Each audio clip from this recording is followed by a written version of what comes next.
Endi qog'oz, karton, baklashka, plastmassa, kilonka shunga o'xshagan mahsulotlarni umuman sur'atga tashlab olish kerak. Nimaga deysizmi? Bu orqali ham daromad topish mumkin.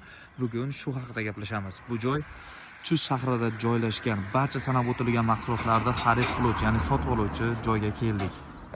Bu yerda do'stlar mana shunday karton va plastmassa, baklashka, kilonka mahsulotlarni shu holatda to'plashadi va shunday apparatlarda tirslab uni maxsus eksport uchun tayyorlashadi.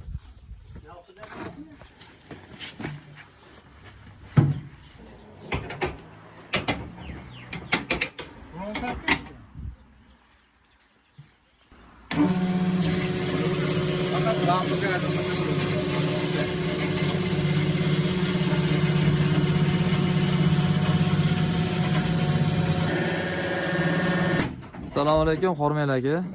Charchamayapsizlarmi?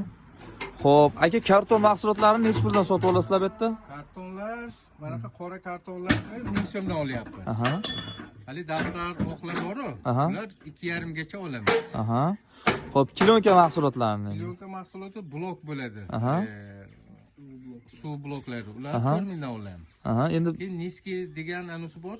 Mana bu yupqa, ular 1000 so'mdan olinadi. aha, tushunarli. Baklashkalar, plastmassalar. Plastmassa 2000 dan olyapmiz. Aha, bo'ldi. Shunaqa. Rahmat. Aka, dastavkalar nech kilometrgacha borasizlar? 18-20 gacha boramiz. Chust shahridan 18-20 kilometr bo'lgan masofaga boriladi. Boriladi, shunaqa. Bo'ldi, rahmat aka, charchamanglar. Do'stlar, ushbu mahsulotlarni cheklanmagan miqdorda sotishlari mumkin. Video yoqqan bo'lsa, like bosib, obuna bo'lishni unutmanglar. Eng yaqin do'stlaringizga jo'natib qo'yinglar.